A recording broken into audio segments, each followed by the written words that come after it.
about that today. Flip to reading instruction. Here, ready? We got some great tools for you for this one. So I have lots of examples of screencasts, and I usually do my screencast with either Screencast-O-Matic or I'll do Camtasia.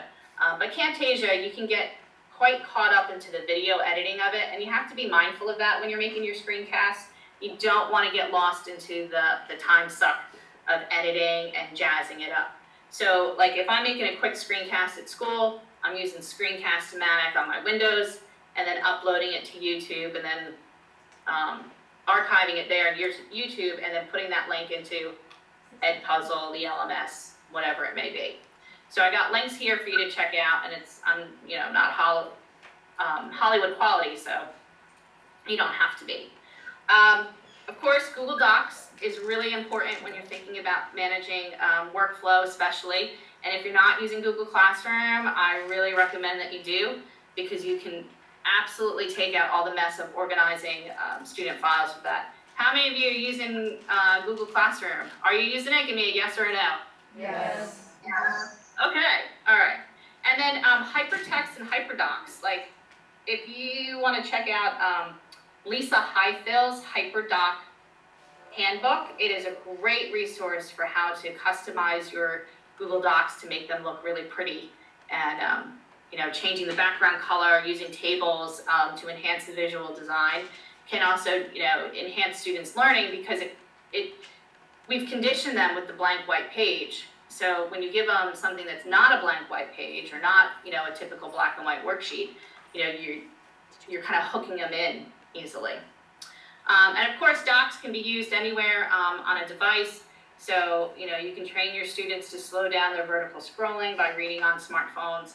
And I have a lesson here that you can check out and take a look at. And you can also do those collaborative class assignments where they're annotating a text together and marking it up. I will always, on my documents, if we're doing a class collaborative document, do objectives at the top and then collaborative directions underneath. And then I'll have it segments, or like using the table of contents feature in docs to do sections where I want them to navigate to work, and then highlighting and annotating the text and working together to find things. So this is a great tool, again, to also teach them too about not running over each other on Google Docs. LibriVox is great. It's online public domain books, and it is free, public domain. You can get them on Google Play, iTunes Play Store, and even search YouTube for stuff and practice listening skills on any device. And you can pair the LibriVox with a paper text, having them read along to, say, Shakespeare. Because again, Shakespeare was meant to be performed. It wasn't meant to be read on the static page. So we want to, you want to have students hear the words being said. Same thing with Dickens and Tale of Two Cities. I gave my students that text with the audiobook and the novel, and they were able to understand the language a little bit more and understand the tone, listening to someone read the words aloud to them. And of course, LibriVox can be used for whole class, group, individual listening activities, and it can be used on any device. So again, you can reach your students where they're at and teach them how to use those smartphones in an academic manner and not just, Snapchat selfies all the time. Edpuzzle, one thing I like to do with Edpuzzle is to make an interactive audiobook and that checks student understanding while reading. So this is repurposing Edpuzzle. So what I did was I took The Secret Life of Walter Mitty.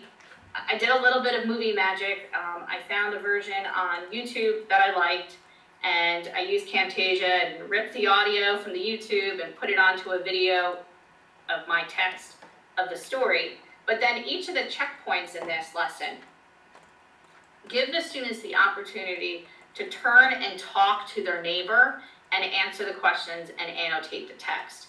So I don't know how well you can see it from your seats there, but the little pop-out box here gives them directions for on their paper text to annotate.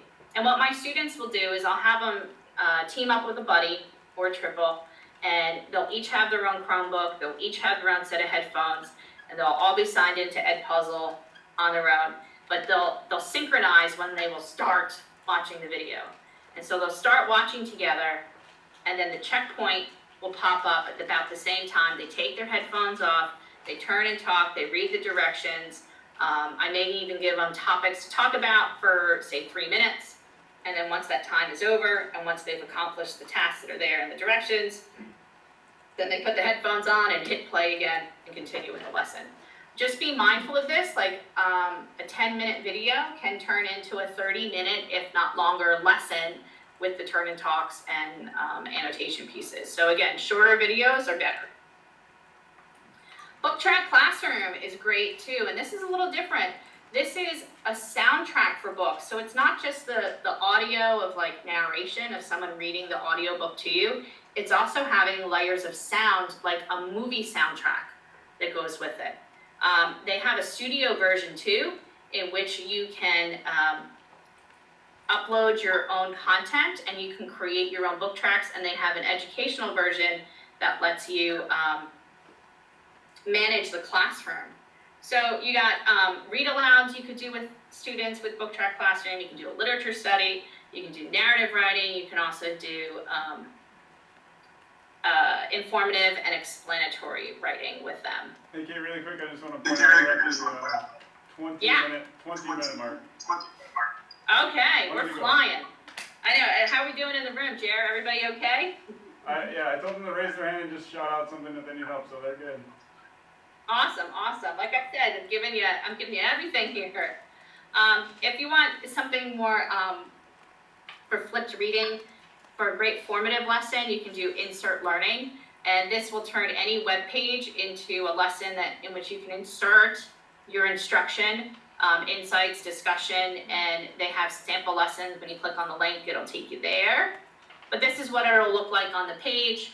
It'll have a little sidebar open here on the side, where you can insert, say, here's a video to go with this information, and then you can also insert questions with it to check their understanding. Insert learning, I think, is good for formative.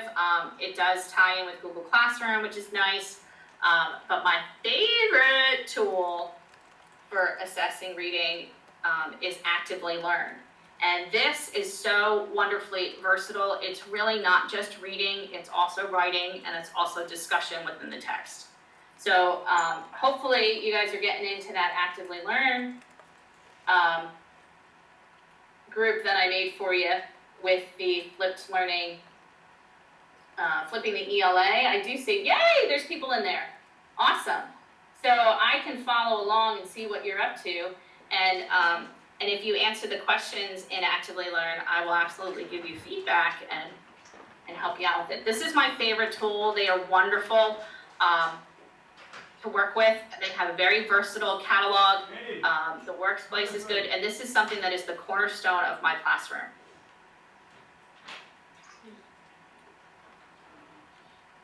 You can also do something crazy where, like, I took PDFs of graphic novels and scanned excerpts. This is Gareth Hines. If anybody's going to NCTE in the fall, he's one of the keynote speakers. Gareth Hines has a great catalog, I guess you could call it, of texts that he's turned into graphic novels. Here's an excerpt from Romeo and Juliet. I scanned just a section of one of the scenes. This is from Act 1, Scene 5. Put it into Actively Learn, inserted questions for it to check their understanding. So I didn't have to buy a class set of this when I was able to scan it as a colored PDF.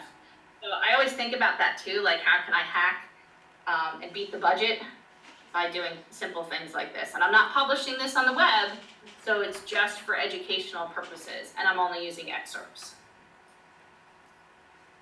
So here's the big list of the EdTech tools to flip reading. You got that, Actively Learn, Google Classroom, Edpuzzle, Google Classroom and Docs, Insert Learning, and Dropbox.